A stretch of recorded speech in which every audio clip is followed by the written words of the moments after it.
Good morning. Good morning, everyone, and welcome to the First Unitarian Universalist Church of Richmond.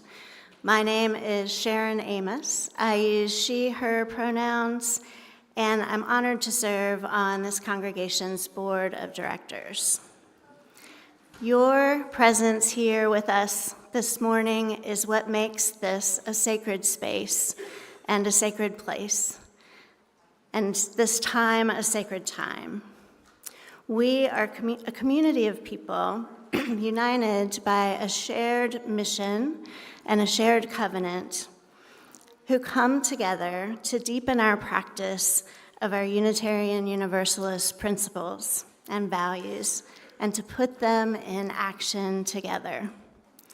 We'll be talking today about two particular Unitarian Universalist values, generosity and love.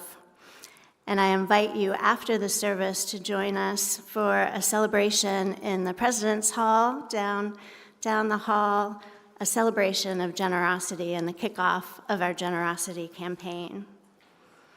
We put these shared values and principles in action together in our shared ministry. It's how we make these real out in the world. And we thank you for being here today to be part of that action. Welcome to this beloved community.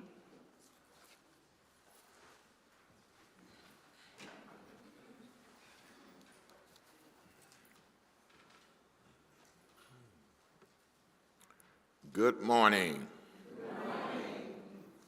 I am the Reverend Sherman Z. Logan, Jr., and it's my privilege and honor to serve this wonderful congregation as the senior minister. And I'm so happy to see all you here this morning.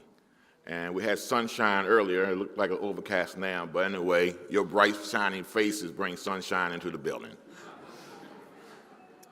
It's a wonderful day for worship, and we're so glad that you're here. Joining me this morning as my worship associate is Jeff Clark.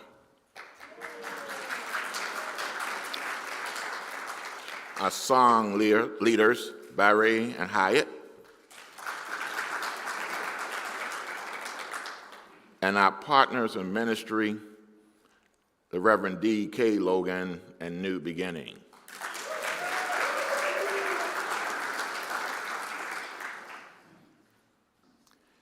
It is a tradition here at First UU that we invite our visitors to tell us who you are and where you're from.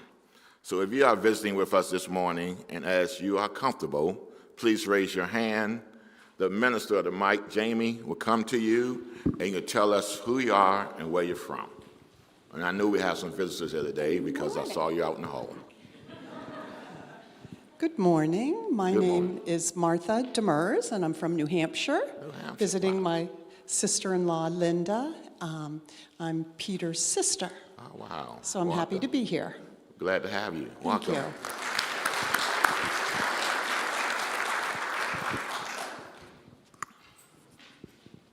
Good morning.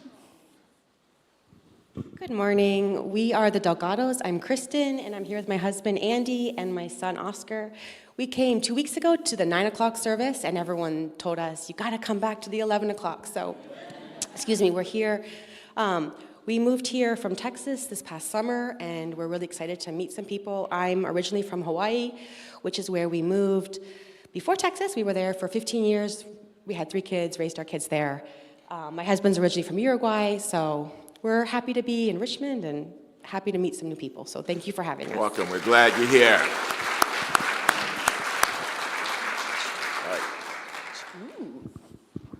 Good morning. My name is Jody Smith, and I'm here in Richmond, and I have been since the 70s. Welcome.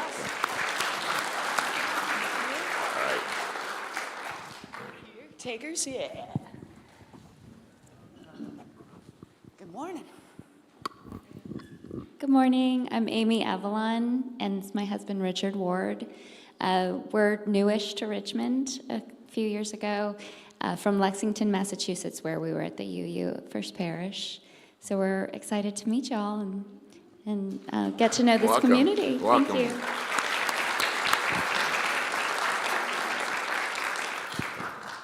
Good morning.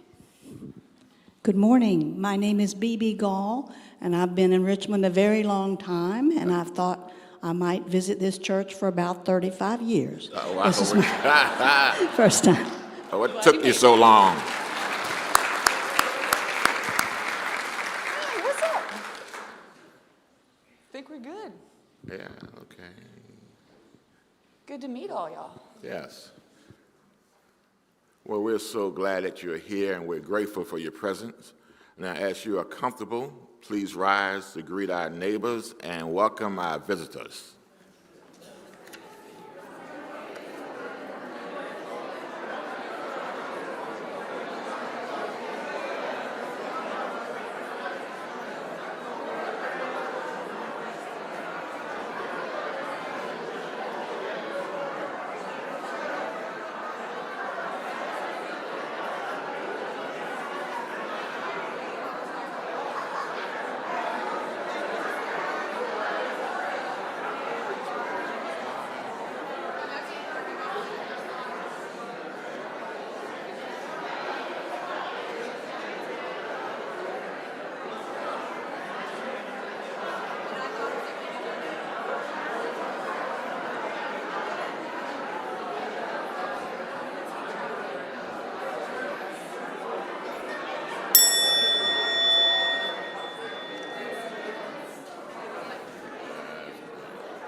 I'll call to worship words from Leslie Takahashi.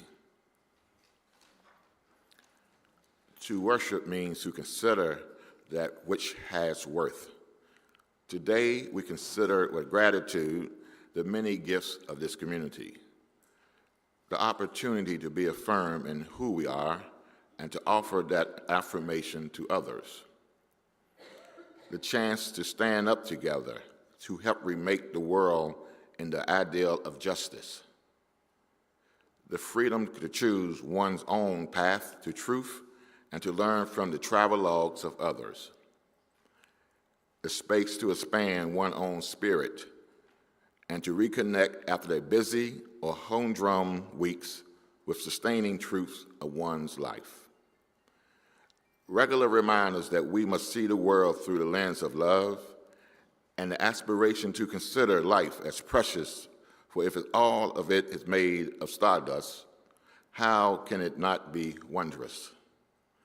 So this morning, let's welcome all of these gifts with gratitude, for they have been paid for with many currency. The blood of the martyrs who died so that we can be free in our religion. The sweat of those who persisted in justice, names against hostility and adversity. The tears of those who struggle to build better lives for those in this life. The questions of our children as they understand the world anew and offer their understanding to us as a fresh lens. The laughter and joy of those giddy with the embrace of community, the dollar and cents of those who gave what they could and then stretched a little more. The infinite small acts of service that makes the parts greater than the whole, done by those who knew themselves in sympathy with our purpose. So today we consider with gratitude and humility what it means to pay forward and what has it been paid forward for us. And now, with all of this, let us enter to worship with gladness in our hearts.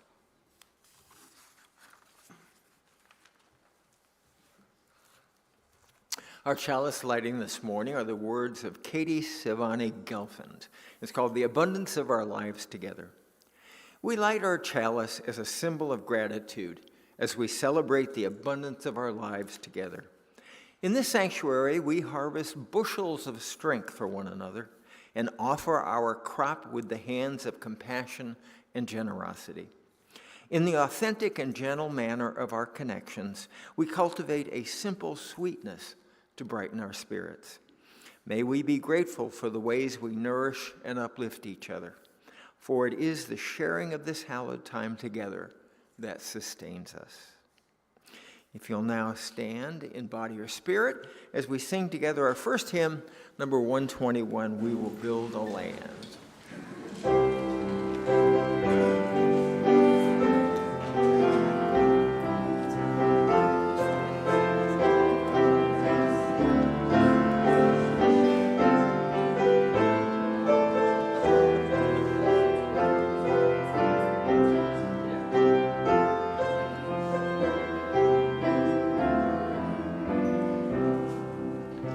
We'll build a ladder by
Our first reading this morning is called Stewards of Hope by Rebecca Savage.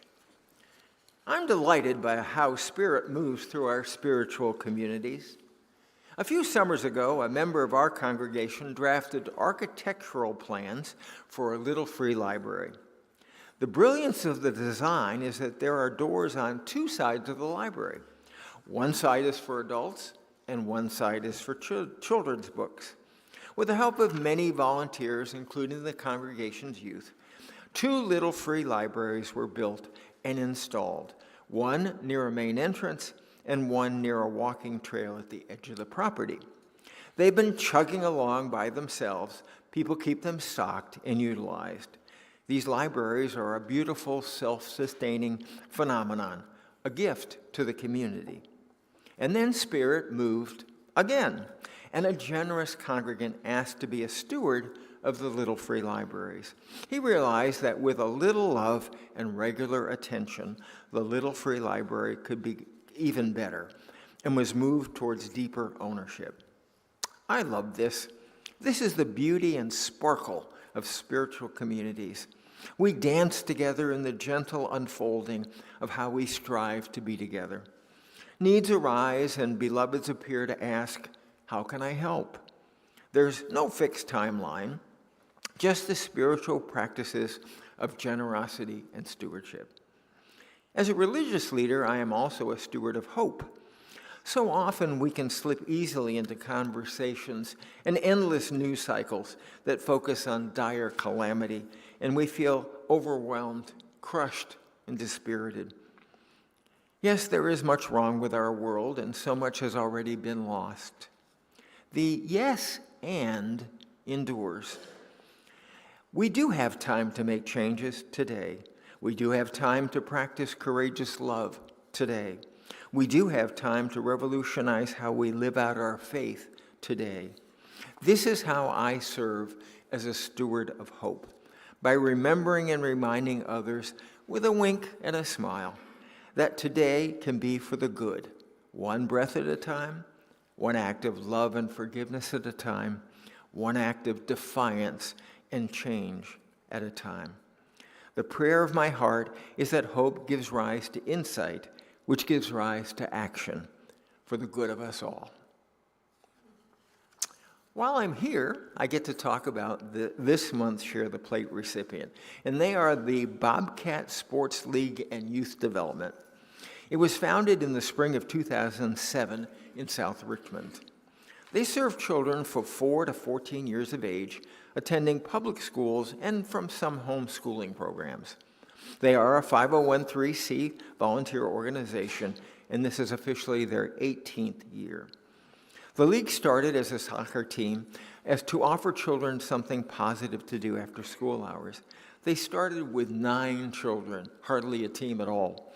They didn't win a game that first season, but by the next season they had 20 kids, then 40, then 50, and on. Presently, they serve around 130 to 160 children per season, and to date have served over 4,600 children in South Richmond. They serve children from all economic, cultural, and religious backgrounds. They have taken several championships and are presently the largest community sports organization playing with the Richmond Parks and Recreation. They also work with VCU Women's Soccer and had the first all-girls soccer team in the city of Richmond. Children are provided with uniforms, nutritional support, transportation, and all fees. The children attend school tutoring on Saturdays. They want the youth in their programs to grow into productive and respectful citizens. By offering these opportunities for exposure and inclusion, they hope to do just that. They thank you for allowing them this opportunity to share the plate and to spread a message of hope to these children.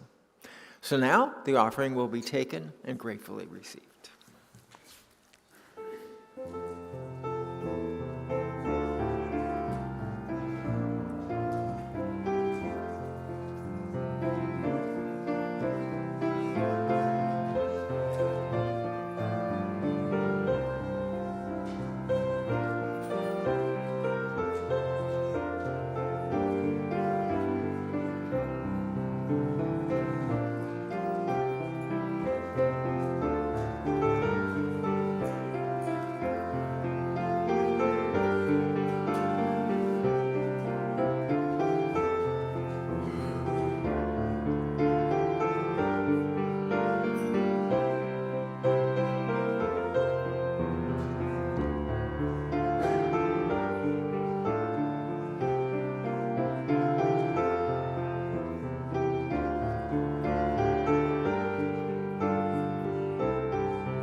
Now, as we enter into this time of meditation, reflection, and prayer, I invite you to sit comfortably in your seats. Close your eyes if you are willing.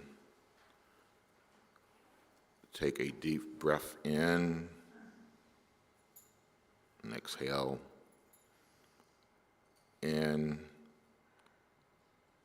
and out. And hear these words by Barbara Stevens. Let this be a place of warm and gentle silence, the silence that soothes and comforts the wounded, the silence that yields insight into hearts and soul, the silence that calms, the silence that listens, the silence that speaks, the silence that renews. Let this be a place of warm and gentle silence.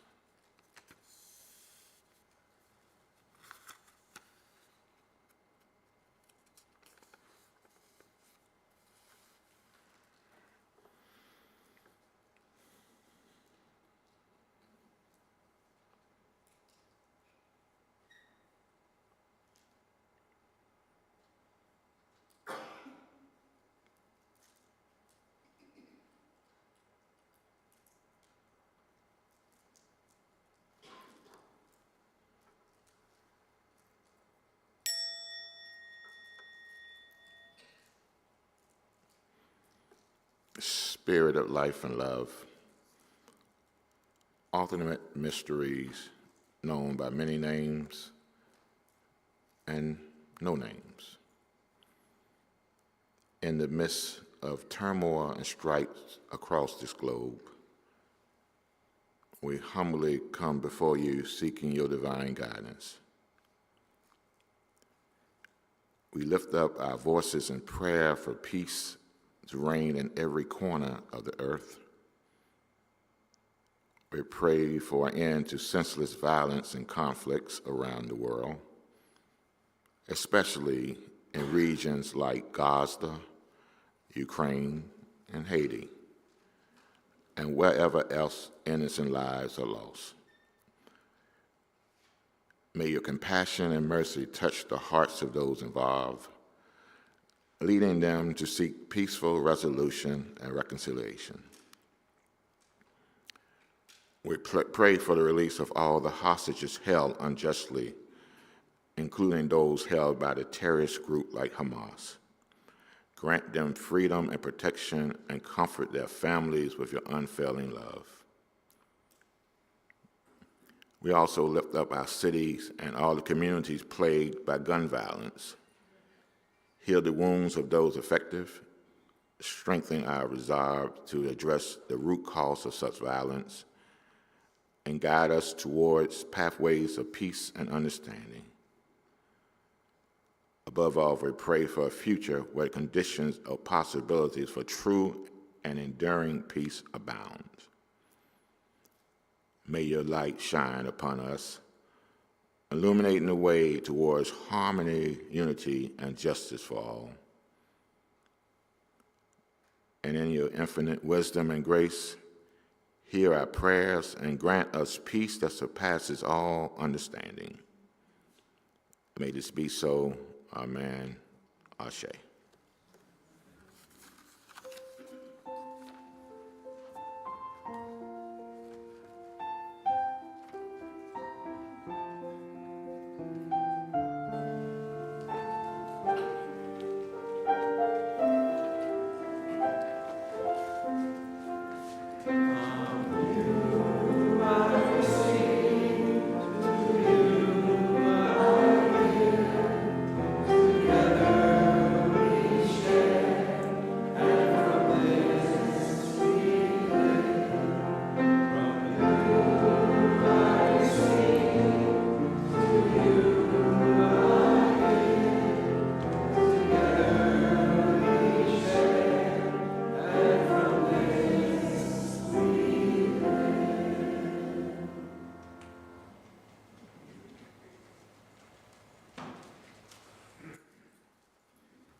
I recently read a book, Inspiring Generosity, written by Barbara Barner. In it, she talked about a time when she was in New York City for a day of meetings. While taking the subway downtown, Barbara noticed a man who was clearly in serious need stepped into the subway car. He asked for help from anyone who would listen to him, and he told them he was a military veteran now living in the New York City homeless shelters. He had no money and was hungry, and he implored the fellow passengers for help, adding pointedly, "Don't be embarrassed to help me." So to Barbara's surprise, 5 or 6 people immediately reached for their wallets or purses. One woman gave a vet the full bag of groceries that she had just bought. Barbara reached into her purse to see what she could offer. It wasn't much. As she placed a modest handful of quarters in the vet's bag, she told him she was so sorry that she couldn't do no more. So the vet looked deep into Barbara's eyes. With tremendous concentration and thoughtfulness, he said, "It is not how much you give me, it is that you open your heart to me." Barbara's stories challenge our conventional notions of generosity and call us to reevaluate our priorities and remind us that it doesn't matter how much we give, it matters if we open our hearts. And this illustration is an example of incredible generosity, or as I will describe, as radical generosity.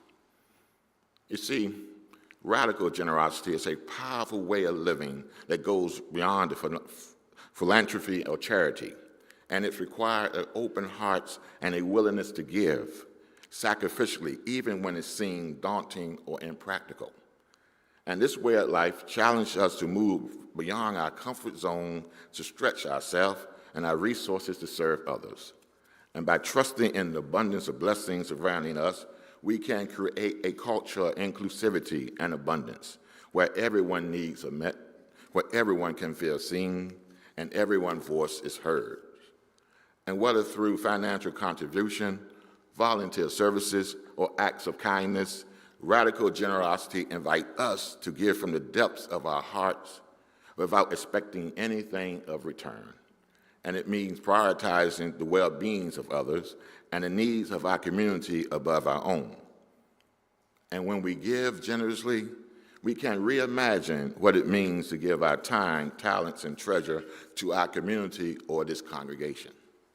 And by doing so, we can support the mission, ministries, and programs that make our lives of a community and the beloved community more meaningful. Now, I believe when we give to this congregation, it is more than just an act or obligation.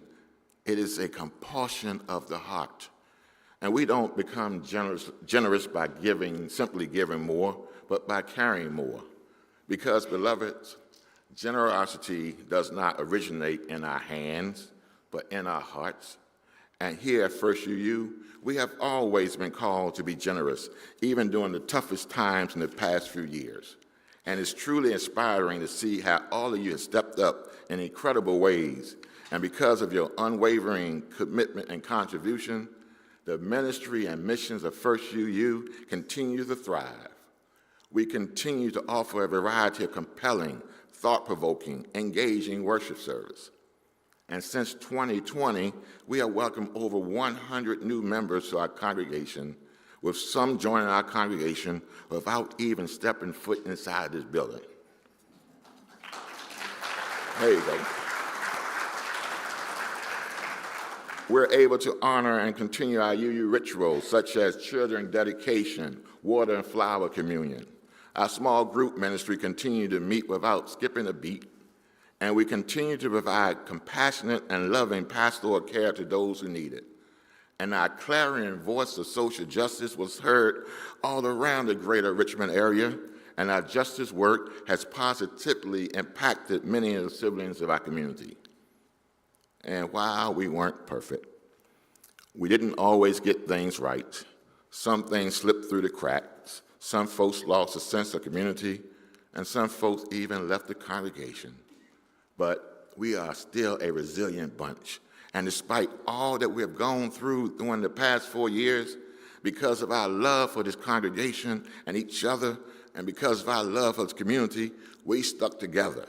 And I'm here to tell you this morning that our love for this congregation is expressed through our radical generosity. And because we open our hearts, we continue to do the transformative ministry that we, as UUs, are called to do. We rose to the occasion with kindness and generosity, and we responded to some of the most challenging times for our congregation and our nation. So, beloved, we open our hearts, and I want to thank you this morning from the bottom of my heart. And as members of this faith community, we are called to carry on our historical legacy of liberal religion, of the liberal religious voice of the city, to change lives, to change this community for the better, and to embrace our potential for connection, service programming, and outreach. Now, to continue to do these things, we must, as a congregation, understand that our mission shares a vision of building a beloved community and transforming the world and ourselves. And we must be generous stewards of this faith community. So I'm asking you this morning to reimagine your financial commitment to First UU, and I invite you all to be radical givers. Radical givers require understanding of radical generosity as a spiritual practice. It is another opportunity to commit to our UU values, recommit to our mission, and to be a welcoming and inclusive home for spiritual growth that is a catalyst for promotion and positive social change. And we invest our time, our talents, our treasures into what we claim to be a part of who we are. And we do this because it is a spiritual practice of commitment. It is a spiritual practice of communicating our trust in the work of our faith community. And when we give of ourselves, we more fully experience the gifts of belonging to this faith community. So there are different ways of giving to our congregation, from volunteering our times, one-time donation, giving to the weekly Share the Plate offering, making a contribution of record, or pledging annually. And we have an opportunity through our financial commitment to transform ourselves from individuals to intentionally committed, beloved community where we can create something larger than ourselves. And you see your contribution and financial commitment to the ministry of First UU are woven together. And your contribution allows us to continue our mission to bless the world in many ways that extend beyond these four walls. So we often hear from individuals questioning how their money is being utilized and where is it being allocated. So I'm glad you asked. So consider this. When you give a financial contribution, it supports our family learning or multi-generational enrichment program, affectionately known as FLAME, which plays a vital role in our members' faith development. Your contributions support our late pastoral care team and Team Kindness as they provide comfort, care, and compassionate presence to members who are facing difficult times. Your contribution allows us to provide worship ministry that heals the heart and opens the spirit.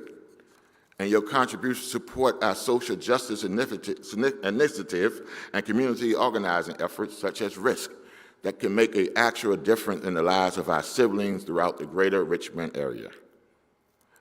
Your contributions support our dedicated, devoted, and hard-working staff, especially during times of uncertainty, transition, and grief. And your contribution allows us to do the daily mundane task of keeping the building clean, keeping the lights on, and keeping us cool in the summer heat and warm during the winter cheer. And most importantly, your contribution allows us to be the faith community of people who are counted to show up whenever we are called into action. A community of folks who are the voice for the voiceless, advocate for the oppressed, and hope for the hopeless. A community of folks willing to change the lives of others. So, my beloved, I am grateful for your financial support through the years, during the good and not too good time.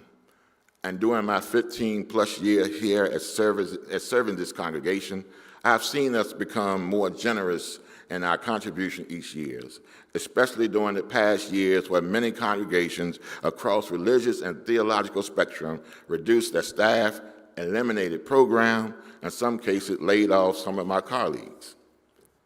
But believe me when I tell you this, I am grateful for whatever you can contribute. So this morning, I want to ask a favor from our members and friends. Will you consider being radical givers? If you have never pledged, will you consider pledging this year? And if you have pledged, will you consider increasing your pledge contribution over what you gave last year? Now, I'm not going to ask you to increase your contribution by a specific percentage. I'm not in the Baptist church anymore, so I'm not asking for 10%.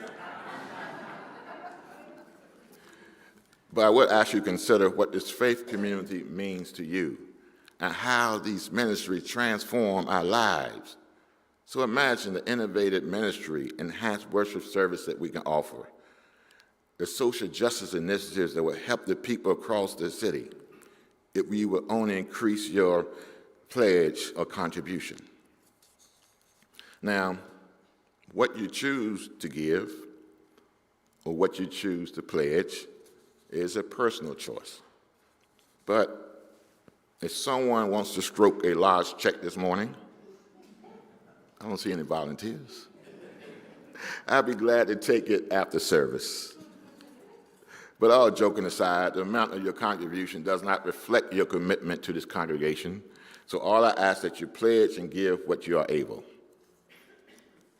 Now, I really believe that most people here in this faith community has transformed, enhanced, and enriched, and have saved the lives of many of us here this morning. And I know this faith community has saved my life. And I know that making sacrifices for the sake of the community and giving at a responsible level means so much to all of us here this morning. So please consider giving at a responsible level that really feels good to you. And if you give enough until you can feel it, that would be good too. But beloveds, let me remind you, it is not how much you give, it is not how much you pledge, it matters that you open your hearts to contribute generously to our congregation. And think about this, when we contribute or pledge to our congregation, it is given to the greater good to enrich our lives. And when we end this worship service this morning, and I give the benediction, I ask you to go out to be blessings to others. And you go out there and do the service for our community and live our UU principles far and wide. Week after week, we can make a difference in countless lives. So, beloved, more than ever, this world needs a witness to a profounding, life-changing, life-affirming, healing, and transformative power that this Unitarian Universalist faith offer. And the challenge before us this morning is whether we are willing to prioritize this congregation by being radical givers. Because of your generosity, we can do ministry that can bring more love, more light, more peace, and more justice to the world. And whether you can give us 10%, 5%, or 1%, it really doesn't matter. What really matters is that you open your generous hearts to first you. So friends, before I take my seat, let me finish with this. Your love for this congregation is expressed through your generosity, whether it is your time, talents, or treasure. However, when you give your treasure to this faith community, the money is used to continue our mission and to bless the world in so many different ways that goes beyond these walls. So friends, your love for this congregation is expressed through your radical generosity. And once again, I want to thank you for your generosity from the bottom of my heart. So let me ask you all here in the Great Hall and those who are joining us virtually, are you ready to become a radical giver? Yes. Amen. May this be so. And now I'd like to invite Denise Rhines to come up and speak to you about our generosity campaign, weaving generosity into shared ministry.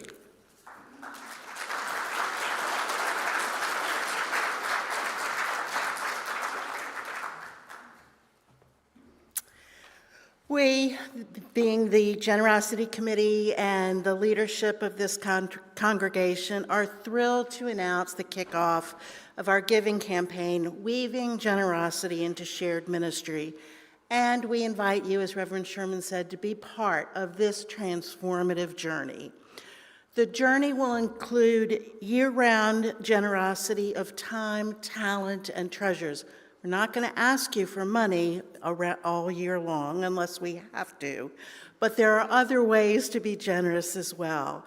So that giving and gratitude, what I like to call the pleases and thank yous, will become a more regular part of how we are in covenant with each other. At First UU, we believe in the power of collective generosity to strengthen our bonds, uplift our spirits, and propel our mission forward. Together, we weave a tapestry of support and compassion and hope that, again, as Reverend Sherman said, enriches the lives of all who are touched by our ministry. Your time, your talent, and your treasures are the fuel that keeps this faith community going. Our goal this year is to raise $845,000, and we're confident with your support we can achieve this milestone and continue to make a profound impact in our ministry, and in our community, and beyond. In fact, we have the capacity to raise much more than that, but we want to be realistic, and we know that times are ever-changing. Because of the generosity of our leadership, we have actually raised already, and this has changed since 9 o'clock service, $208,000.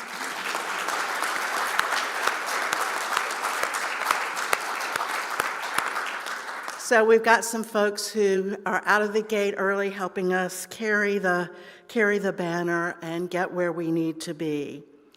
One of the things that we want to emphasize this year is to ask you to please make a pledge. There are many of you whom we greatly appreciate who donate throughout the year, but don't typically make a commitment at the beginning of the pledge season. Without your pledging, we're left to give our best guess to build the annual budget. So we are asking for your help to build a more solid process so that we can plan and budget effectively and ensure that we can continue to provide the essential services, programs, and support that Reverend Sherman spoke to. And if your circumstances change during the year, you can change your pledge. It is perfectly acceptable to do that. When you get that big raise that you've been campaigning for, you can crank that pledge right on up. And if your job should change, or you should move, or you, heaven forbid, should lose your job and need to ratchet down a little bit, you can do that as well. Every single pledge, no matter the size, contributes to the collective effort of nurturing and sustaining our shared ministry. So, here's what I'm asking. Make a pledge. Please pick up your packets right outside the Great Hall, and you can drop your pledge off today. You can mail it back. You can bring it back next week, whatever suits you the best. If you've been giving through autopay for some period of time, take a moment to review the amount that you're pledging and see if there's room for growth. Spread the word with other people. We are so reluctant to talk about money. It's okay to talk about money, unless you say, I have more than you do, nanny, nanny, duty. I mean, you can't say that. But it's so, I increased my pledge by 20% this year. We are at a turning point, and I am not afraid to say that that represents my commitment to where I think we can go. Get involved. Not everyone can have a 20% increase in their giving. However, if you do, I will buy you candy. Volunteer your time, your skills, your resources to support our campaign efforts. Every contribution, financial and non-financial, make us better than we were before. I want to thank you for your unwavering support and our commitment to shared ministry. I also want to thank my co-conspirators who have worked really hard to bring this campaign together. Sally Wetzler, Lynn Pappas, Ned Haley, Fricka Raycroft, Jim Armstrong, Anita Lee, Kirsten Fritz, our invaluable intern, Joan Lewis, and Margaret Rush. All of us have been herding cats for weeks to make this campaign possible. Be sure, again, to pick up your packet outside the Great Hall, and because we know you're so generous, we would like you to have breakfast with us down in the President's Hall after today's service, a few noshes. Please don't eat the Pop-Tarts. I really want to take them home and eat them myself. I got Pop-Tarts because I was hoping there'd be leftovers. But it's our way of saying not only please, but also thank you for everything that you do. Together, let's weave a brighter future filled with compassion, kindness, and generosity. Thank you.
Because I'm grateful.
Our chalice extinguishing is by Andrea Hawkins Kemper, and it's called Be About the Work. May we see all as it is, and may it all be as we see it. May we be the ones to make it as it should be. For if not us, who? If not now, when? This is answering the cry of justice with the work of peace. This is redeeming the pain of history with the grace of wisdom. This is the work we are called to do, and this is the call we answer now. To be the barrier and the bridge, to be the living embodiment of our principles, to be about the work of building the beloved community, to be a people of intention and a people of conscience.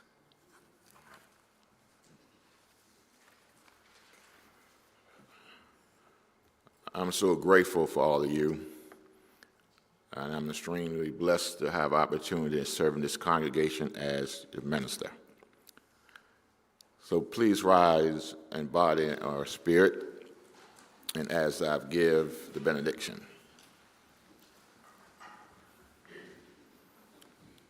As we leave this sacred place, let us remember that our service to the world is just beginning. Let us remember that our gifts have power to either bless or curse the world. May we always choose to use our gifts to heal and not to harm, to bless and not to curse. And let us strive to find an intersection between our deep gladness and the world's deep end. With gratitude, let us go in peace.